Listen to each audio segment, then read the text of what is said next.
এদিকে জাতীয়করণের আশ্বাসে কর্মসূচি প্রত্যাহার করলেন ইবতেদায়ী মাদ্রাসার শিক্ষকরা। সেই সঙ্গে আগামী জুনের মধ্যে দাবি বাস্তবায়নের দাবি জানিয়েছেন তারা। দেশের সকল স্বতন্ত্র ইবতেদায়ী মাদ্রাসা পর্যায়ক্রমে জাতীয়করণের নীতিগত সিদ্ধান্ত নিয়েছে সরকার। মঙ্গলবার শিক্ষা মন্ত্রণালয়ের যুগ্ম সচিব এক ব্রিফিংয়ে এ ঘোষণা দেন। শিক্ষকদের অন্যান্য দাবি চলতি বছর থেকে বাস্তবায়নের প্রক্রিয়া শুরুর ঘোষণাও দিয়েছেন যুগ্ম সচিব। তিনি আরও জানান, প্রাথমিক বিদ্যালয়ের মতো স্বতন্ত্র ইবতেদায়ী মাদ্রাসায় প্রাক প্রাথমিক শ্রেণী খোলার অনুমোদনের পাশাপাশি শিক্ষকও নিয়োগ দেওয়া হবে। এরপর অবস্থান কর্মসূচি প্রত্যাহার করে নেন স্বতন্ত্র ইবতেদায়ী মাদ্রাসার শিক্ষকরা। দাবি আদায় হওয়ায় উচ্ছ্বাস প্রকাশ করেন শিক্ষকরা। তাদের কেউ কেউ সরকারের প্রতি কৃতজ্ঞতা প্রকাশ করতে গিয়ে আবেগ আপ্লুত হয়ে পড়েন। এই সময় দাবি বাস্তবায়নে সরকারকে দ্রুত উদ্যোগী হবার আহ্বান জানিয়েছেন শিক্ষকরা।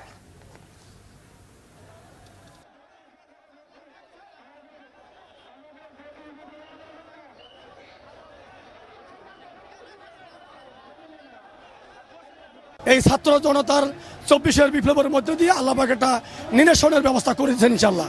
আমরা এতে খুশি, যেহেতু আমরা এতদিন কিছুই পাই নাই। শিক্ষা প্রতিষ্ঠানগুলো এক জায়গায় করে তালিকাবদ্ধ করে পর্যায়ক্রমে আমাদেরকে জাতীয়করণ আওতায় নিয়ে আসবে। আর এখন এমপিভুক্ত করা হবে এবং আমাদের যে ৬ দফা ছিল ৬ দফা তারা মেনে নিয়েছে। এখন প্রতিষ্ঠানে ফিরে দেবে এবং আমাদের সহজাস্থানে যাবো এবং আমরা আমাদের দায়িত্ব পালন করব।